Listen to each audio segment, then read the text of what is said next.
Do'stlikdan boshlangan muhabbat 4-qism. Men Zahidadan o'chimni elish uchun Zahida o'tilgan binoning aynida uni saqlab o'tdim. Zahida menga qarab, asta kelib o'tdi.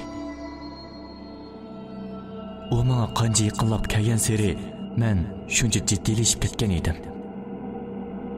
U oxiri bu qorong'u joyga mening yonimga keldi. Men yo'shiringan joydan chiqibla uningga hujum qildim.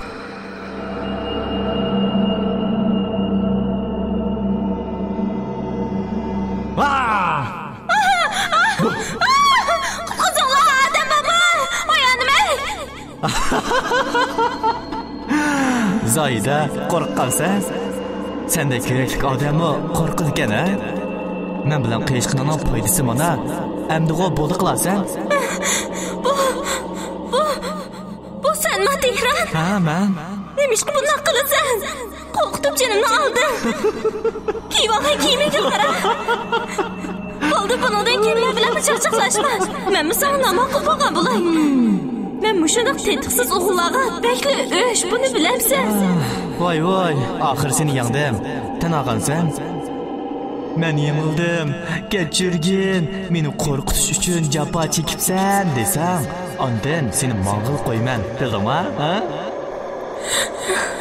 Bo'ldi. Demamsan? Meni qo'rqitman deb jafo chekibsan, kechirgin. Sen yangding, endi bo'ldimi? U shundoq deb mengishiga oldidagi toshga putlashib yiqilib ketdi. Qarasam, uning puti bargan sari ishib ketgandek turadi. Tehran, sen bundoq gapingda turmaydigan yarmas ekanligini bilgan bo'lsan, kechirim so'rab nima qilading? Voy putim. U shundoq deb yig'lab ketdi. Qarsammi, puti qizirib, ishib mo'ammaydigandek qiladi. Biroq uning telefonining to'ki qamg'achqa atrofga bir qaragandan keyin to'lashga boshladi.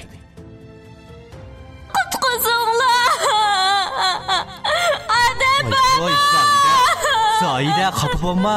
Bu toshni men qo'yib qo'ymadim. Men ishana, xafa bo'lma, bo'ldi, yig'lama. Men faqat qiziq bo'lsin debla bu kiyimni atoyidan turdim olgan. Sening buncha qo'rqib ketishingni bilsam-mu, biroq nimishqa bundoq qilganimni o'zimni bilmayman. Ha? Seni men yo'lab akirib qo'yay, ma'qulmi? Ha? Ma'qulmi? Yaqin kelma. Mendan yiroq tur. Menga yaqinlashma. Zahida. Aytnay Tehran, menga yaqin kelma bo'lamdi. Men seni akirib qo'yay bo'lamdi. Bundan keyin menga yaqinlashma. U yig'layotdi. Og'riq azobiga chidamay yig'ladimi yoki pek qo'rqib ketibmi va yoki boshqa ishqami belgilab bo'lmaydi. Lekin uning har bir eg'iz gaplarida nafratlanish, keskinlik chiqib turadi. Men ilgari olgan bir alvasla kiyimim bilan niqobim bor edi. Men bugun shuni kiyib olgan edim. Qiz bola tursa, albatta qo'rqudi-da. Lekin bu putining ish tasodifilik bo'lsa-mu, og'rishi aniq edi. Zahida o'g'illardan bekrak g'ururi kuchli qiz tursa, menga qarabmi qo'ymay, tamg'a esilib aran turib, oqsoq menib yiqilib ketib o'tadi. Men uning orqasidan asta menib o'tdim. Biroq uningga qanday yiqilishni rostla bilmadim. Dal shu vaqtda u yana qattiq yiqildi. Bundaq bo'laversa, uning tizining yaralanganligini biletdim. U bu qitim o'rnidan turolmadi. Texicha bolalardek yig'lab o'tadi. Men yugurib berib, uni bag'rimga ching bosdim. Yuragimning shu topdagi ritmi beksa tezlashib, so'qayotgan ovozi o'zimning qulog'iga anglanayotdi. Men azaldan bundoq tuyg'uda bo'lib boqmagan. Lekin qanday bir kuch, qanday bir ilhom bilan o'zimning dushmanim, ko'zimga qadalgan maqtaydigan bu qizni quchoqlab turganimni o'zimni bilmayman. Shu topda bo'g'zimga kaplashib qolgan bir so'z meni bearam qilayotdi. Biroq men g'ururimni, yuzimni o'ylashmayla oxiri eg'iz ochdim. Zahida, meni kechir Zahida. Bulamdi. Men qasdan qilgan bo'lsam-mu, putoning bundoq bo'lib qolishini bilmaydim. Lekin mening sababimdan shundoq bo'ldi. Meni kechir, ha? Tehran, meni qo'yib, o'tinib qolay Tehran. Hey, Meni qo'yib. Tehran. Zohida. Meni qo'yib. Zohida. Men sen bekle o'sh Tehran. Zohida, men senga Olmishchak. U meni bir tasdak soldi. Boshqa vaqt bo'lsa, men uni urib ketishim mumkin edi. Lekin bugun nima ish qilgan g'ururimni sundirgan bu bir tasdak menga haqliqdek tuyulib ketdi. Qarasam, Zohida yana turib menga tamshilib yetibdi. Endi yiqilib ketsa, u aniqla texmi ig'ir yaralanibdi. Men yugurib berib uni ko'tardim. U menga: Tehran, meni qo'yib. Menga sening hissdashliging kerak emas. Meni qo'yib o'tinib qolay. U xuddi kichik boldek tipchaklaydi.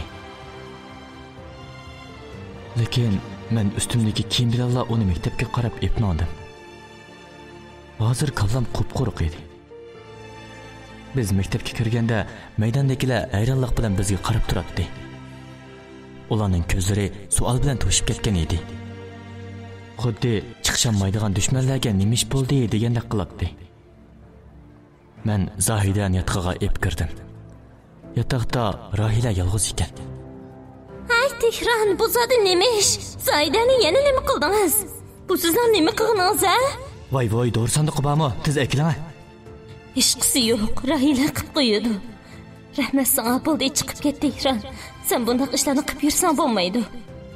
Men bir og'iz gap qilmay, Rahilaning qo'lidagi sanduqni oldimda uning putini tengib qo'yib chiqib ketdim. Yotoqqa chiqsam, Salman bilan Kamil meni saqlab o'ltiribdi. Oyey, opam, oyey Tehran, bu sening nima qilib yurganing? Qo'rqitib jinimni olding. Satma bir alvas ekansan sen. O'ta bu yoqqa. Tehran, bu planning qilayimqa bo'lib ketdimi nima? Sen uni bo'ysundirman deb chiqib ketgan eding-ku. Nima ish bo'ldi? Zohida uni sen nima qilding? Voyjon, bu kiyimni silib deyishinglar-ku. Men bek qo'rqib ketar ekanman. Tehran bugun sarang bo'lib qopti. Ha, rost. Bu kiyimingni nerdan olding? Cho'qim bek qimmat-ku. Bo'lmasa, menmi arzonroqdan birini ep ballarni qo'rqitib o'ynay deb bera. Ha, deb bagina. Quruq gapini asqil, tez suv akal. Tehranning chiroyini tatirib ketganini ko'mdingmi? Men ularning savolining birgina javob bermadim. Yuzlarimni yuyib, kiyimlarimni almashtirib yotdim. Faqat Kamilga aytib paranglashayli dedim.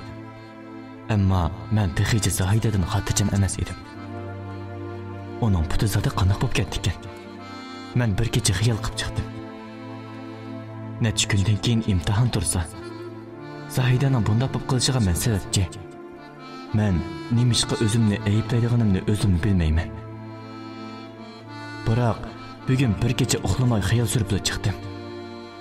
Balkim bek oshirayotgandiman.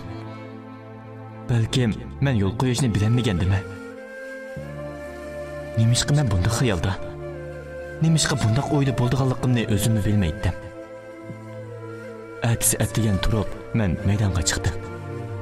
Zohida yo'q. Ko'nglimda uning putini bek ishib ketgan bo'lsa, shunlashqa chiqmagan gap deb o'yladim. Bugun bir kunlik dars to'lma ma'nisiz, bir narsam kamdakli tuyulib chiqdi.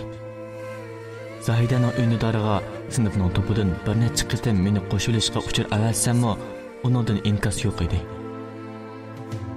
Kech bo'lganda men oxiri Kamilga deb Rahilani chaqirg'izdim. Rahila Zohida to'g'riliq bir eg'izimni gap qilmadi. Biroq Kamil mening ko'nglimni tushundimi bilmadim. Rahila, Zohida qani? Uning ahvoli qandayroq? Zohida endi bu maktabda o'qimasligi mumkin. U maktabda emas. Hey, sizlarning dushmaninglar yo'q bo'ldi, toza xush bo'lgansizlar. Shundaqmi Tehran? Biroq mening birdan bir yaqin do'stim yo'q bo'ldi. U meni menga qo'g'dayman degan, boshqalar meni bo'za qilsa, qanday qilaman endi? Xotirjam bo'ling. Biz sizni qo'g'daymiz. Biz sizning do'stlaringiz. Lekin Zohidaning nima ketganligini tapagan bo'lsangiz. Menmi bilmayman. Menmi uni endi ko'ramasligim mumkin. Balkim sizlarni ko'ramasliginglar mumkin. Bu gapni anglab, ruhim chiqib ketayotgandek his qildim. Kamil mo'ramga yenik birni urib qo'yib chiqib ketdi.